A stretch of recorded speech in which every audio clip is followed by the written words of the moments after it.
Hello বন্ধুরা, ঝুনিস লাইফে সবাইকে অনেক স্বাগত জানাই। তো এই যে আমি ভিডিওটা শুরু করলাম ভাতের হাঁড়ি দিয়ে আজকে। তো এই যে আমি সকাল সকাল রান্না করে নিয়েছি। ভাত হয়েছে, ডাল হয়েছে, এটা হলো মুগের ডাল, তো পাতলা করেই করেছি। আর এখানে এই যে চিংড়ি মাছ করেছি, তো কালারটা খুব সুন্দর এসছে। তো জানি না খেতে কেমন হবে আর কি। তো আজকে অনেক কিছু আর কি রান্না করেছি। আর এখানে আলু আর শিম ভাজা, তো একদম কুচি কুচি করে কেটেছি, তো ভাজা করেছি। আর এখানে টমেটোর চাটনি তেঁতুল দিয়ে, তো এটা আমার খুব ভালো লাগে এই চাটনিটা।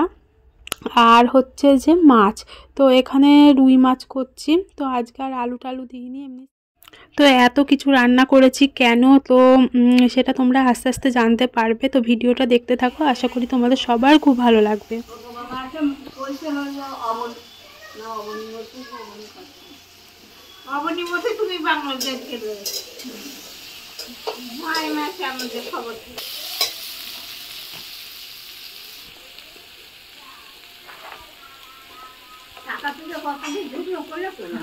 দিও দিও, এবার যা পাইবে আমার মায়ের যা পাইবে দিয়ে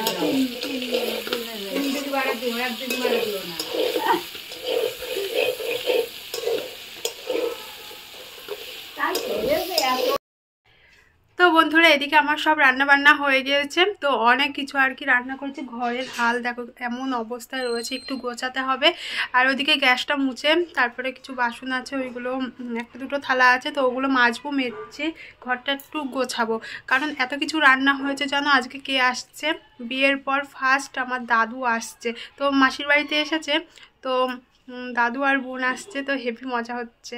তো সবাই আর কি আমাদের বাড়িতে রয়েছে, দাদু আর বোন আসছে। তো দাদু প্রথমবার আর কি আসছে আমাদের বাড়িতে বিয়ের পর, তো বিয়ের আগে এসেছে। তো যাই হোক, বাড়ির থেকে কেউ আসলে যেন ভীষণ আনন্দ হয়। তো এদিকে আমি ঝটপট একটু কাজগুলো করে নিই, তারপর তোমাদের সঙ্গে আবার দেখা হচ্ছে। দেখো বিছনাটার অবস্থাও এখন মানে বেহাল অবস্থায় রয়েছে, একটু গোছাবো, তারপরে ওরা আসুক, তারপর তোমাদেরকে দেখাবো। এখন স্নান করিনি, স্নান করতে হবে। তো ওরা বেরিয়ে পড়েছে মাসিদের বাড়ির থেকে অনেকক্ষণ। আমি আবার ফোন করেছিলাম, যে বলো অনেকটাই বেশ চলে এসছে, তো এর মধ্যেই চলে আসবো ওরা।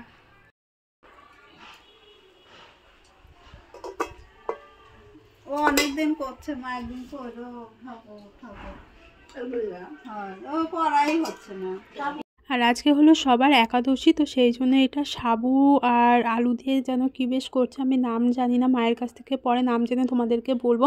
আর তোমরা যারা যারা আর কি একাদশী করো বা সাবু খাও, তারা এই খাবারটা খেতে পারো। খুব টেস্টি আর খুব ভালোও লাগে, আমার বেশ খুবই ভালো লাগে। তোমরা যদি চাও রেসিপিটা একদিন তোমাদের সঙ্গে শেয়ার করব। আর এই যে চলে এসছে আমার দাদু, বিয়ের পর প্রথম আসলো।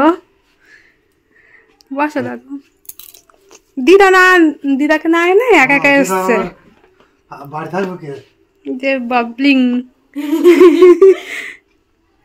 তাই দিদা কালকে এসছো না দাদু, এই মাসিদের বাড়ি কালকে এসছে না? কালকে বিকেল বেলা সন্ধ্যে দাদু, আমাদের তো দাদু আগে চলে এলাম।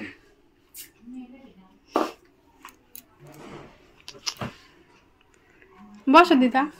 না দাদুর সাথে কত বলো, দোকান আছে না, হ্যাঁ একবারে দোকান থেকে আসতে পারতে। আমি বললাম যে চলো তাহলে যাবো দোকানে, আমি দোকানের সামনে দিয়ে আসলাম, একটুখানি নেবেই। মা তো হচ্ছে আষাঢ় জ্যৈষ্ঠ মাসে, ওই যে কি বলে ওই সেই সেই ষষ্ঠী খাই না, ষষ্ঠীর দুদিন আগে, কদিন আগে ষষ্ঠীর দিন ছুটি দিয়েছে। আমি তোদের বাড়ি আসলাম কবে, যখন আমার দাদু মারা গেল তার মাঝখানে। না না, ওই তো তখনই তো মনে হয় খবর আসলো যে দাদু মারা গেল, দাদু শরীর খারাপ, তখন অপারেশন হয়ে গিয়েছিল। আর মার হচ্ছে ষষ্ঠীর এক সপ্তাহ আগে অপারেশন হয়েছে, ষষ্ঠীর দিন ছুটি দিয়েছে। আর দিদার তো হ্যাঁ, তোমার ছোট মাসি না, আমার মাসি, মেজ মাসির মেয়ে, ওটা ছোট মাসি। দিচ্ছি।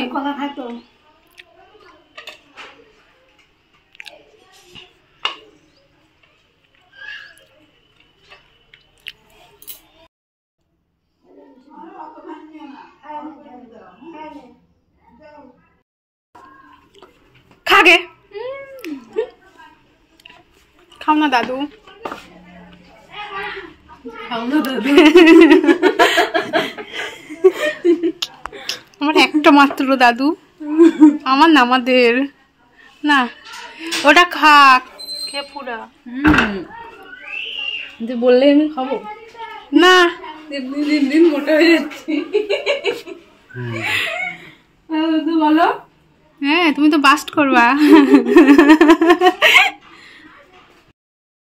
আর এইদিকে আমাদের স্নান টান হয়ে গেছে, আমার স্নান হয়ে গেছে, আর এরা সব স্নান টান করে এসছে, আর দাদু এইদিকে গল্প করছে, শুয়ে রয়েছে।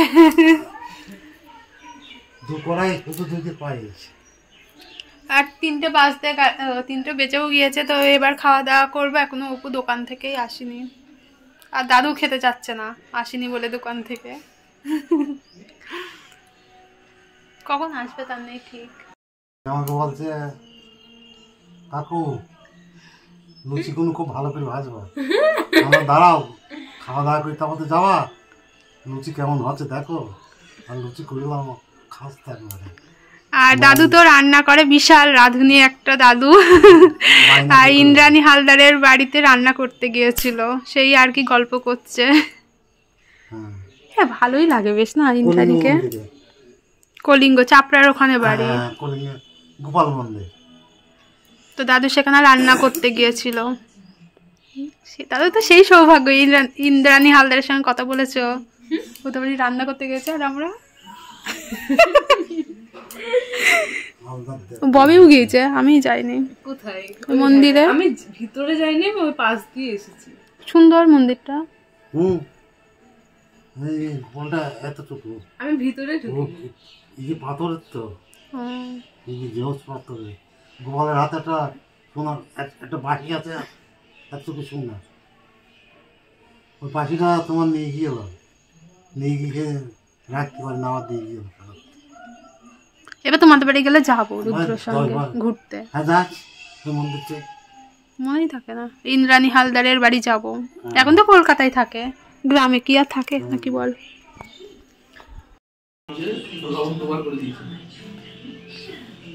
ওই ইয়েতে সে খাসির মাংস না, আমি দিয়ে গিয়েছি ভালো, একটু বেশি করে। একটু লবণ লবণ হলে ভালো লাগে না, লবণ ঝাল হলে। ববিতে বাড়ি গেলে মাসি মেশো বলে তোর মজ্জি খাবার, ঝাল লবণ যা দিবিতে। দাদু এক রাঁধুনি, আমার মা আর এক রাঁধুনি, আমি আর এক রাঁধুনি হয়েছি। হেভি লাগে না আমার মার রান্না, সেই ভালো হয়েছে দাদু। দাদু ভালোই বলেছে, তুমি আর জীবনে বললে না।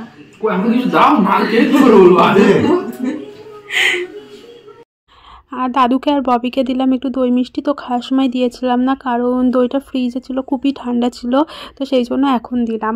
তো যাই হোক, এই যে ওরা এখন দই খাচ্ছে, আর অপু যাবে বাজারে, তো দাদু আর ববিও চলে যাবে।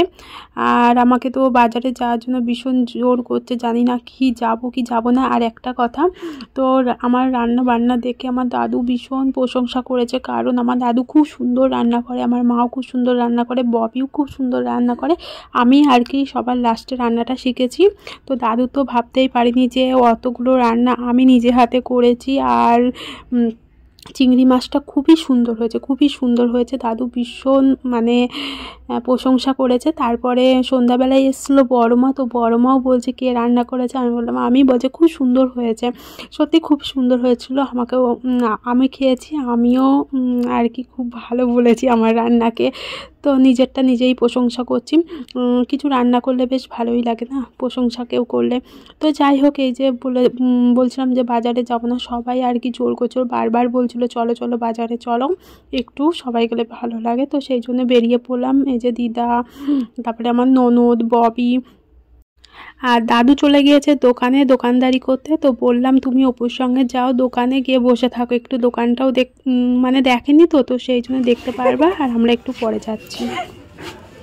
দাদু দোকানদার,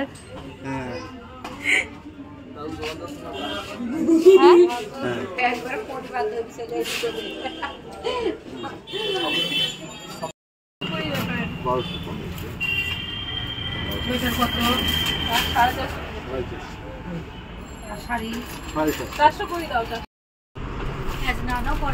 কালার ডিজাইন আছে আলাদা আলাদা। না কালারটা খুব সুন্দর লাগছে। আরো আছে অনেক কালার আছে। ওই যাদেরকে তাও তিনজন ভালোভাবে শুতে পারবে। হ্যাঁ না না দুদিকে ব্যবহার করতে পারবে। আর এই একটা হবে, এই একটা হবে, এই দেখুন এই একটা হবে। এগুলো দু সাইডে ব্যবহার করবে। ওটা আপনার 750 টাকা 750 টাকা পড়বে, এটা আপনার 900 টাকার মধ্যে। ভালো লাগছে, কালারটা খুব সুন্দর। এটা আপনার 950 টাকার মধ্যে যাবে। এগুলো কি বলে? এসি কম্বল।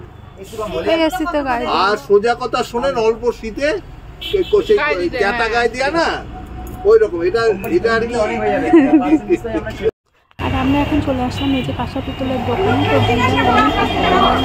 বাংলাদেশে নিয়ে যাবে, তো যেগুলো ওখানে পাই না সেরকম একটা, তো এখান থেকেই নিয়ে যাচ্ছে। তো এই যে বড় একটা সাজের প্রদীপ বলে, তো এগুলো নিয়ে যাচ্ছে। তো দেখছে সেট করে কেমন লাগে। আর ওই দোকানে গিয়েছিলাম, দিদা একটা আমাকে শাড়ি কিনে দিল, তো সেই জন্য তো শাড়িটা পরে তোমাদেরকে দেখাচ্ছি। তো আবারও যেতে হয়েছিল ওই দোকানে, কারণ হচ্ছে জেঠু এসেছিলো, তো জেঠু দিদাকে একটা শাড়ি দেবে, তো সেই জন্য আরও পরে যেতে হয়েছিল। তো এই যে সব জিনিসগুলো একটু দেখে শুনে ভালো করে নিচ্ছিলাম। তো দিদা অনেক কিছু নিল এই দোকান থেকে, ওই যে বড় বড় পুষ্পপত্র, আরও বেশ অনেক কিছুই নেওয়া হয়েছে।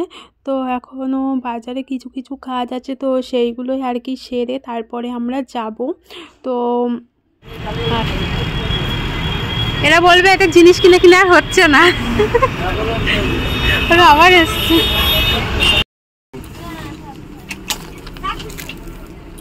এটা বেশ ভালো লাগছে, এইটা বেশ ভালো লাগছে। হ্যাঁ আর কালার হবে এরকম ধরনের। ওটা ব্লাউজ পিস রানিং আছে তো, এই তোমার আঁচলটা বাদ দিলেও কাপড় বড়। এটা তসরের।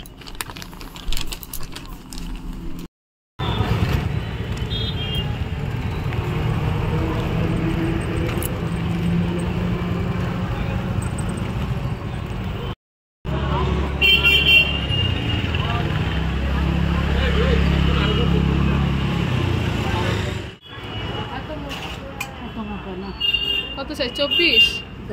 কাছে আসছে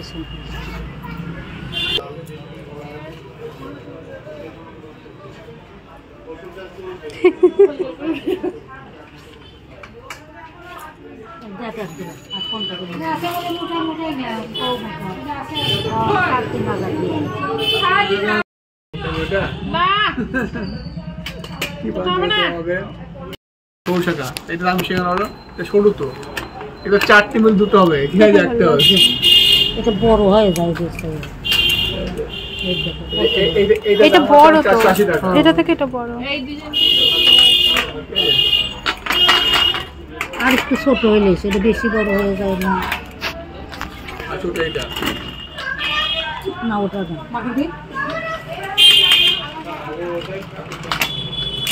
ছোট আছে। তারপর আবার না এখন তো আছে, আমি নিয়ে যাবো, নিয়ে যাবো।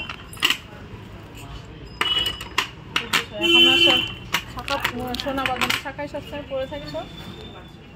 এবার ছোট এইটা নাও, এইটা দেখো, এবার হাতে উঠবে নাকি তাই? আর একটা দেখলাম।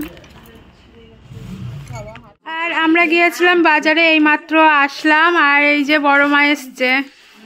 আর আমরা কালকে না আজকে ভোরে যাব তারাপীঠে, তো সেই জন্য বড় মা এসছে। অনেক কিছু কিনেছি আমরা। শাখাটা ভালোই লাগছে।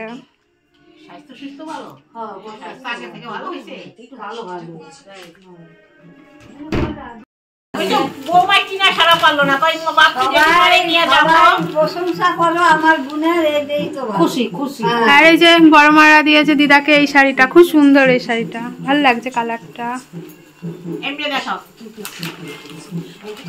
যেটু বলছে এটাই থাক, এটাই থাক। না এইরকম একটা হালকা কালার আমার, যেহেতু এটা বাংলাদেশের শাড়ি, দিদা তো বাংলাদেশেরই, আমার এই শাড়িটা না, এই শাড়িটা ভালো লাগছে খুব। যেটু বলছে ভালোই লাগছে। হ্যাঁ দামি শাড়ি নেবো, আমার দামি শাড়ি অনেক আছে, এখনো ভাঙাই হয়নি। এটা কত নিল? 700 টাকা মনে হয়, 700 টাকা। হ্যাঁ আর এই শাড়িটা দিয়েছে এই দিদা আমাকে। হ্যাঁ আমার ভালো শাড়ি আছে, ওর পছন্দ মতন নিচে, ফর্সা মানুষ। তারপরে দেখি বললো মনে হয় ভালোই হয়েছে, ভালো করে ভিডিও করো।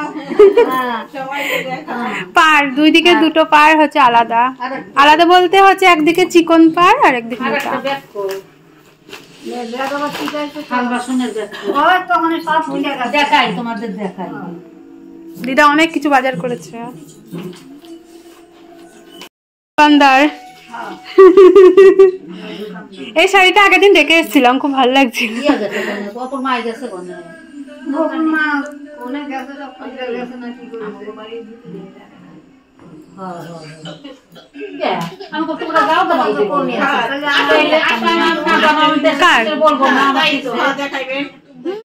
আর জানো তো আমার দিদা আমাকেও টাকা দিয়েছিল, তো বললো কিছু একটা কিনে নিবি। আর যেই এই শাড়িটা দেখলো তো বললো এরকম একটা শাড়িও তো নিতে পারতিস।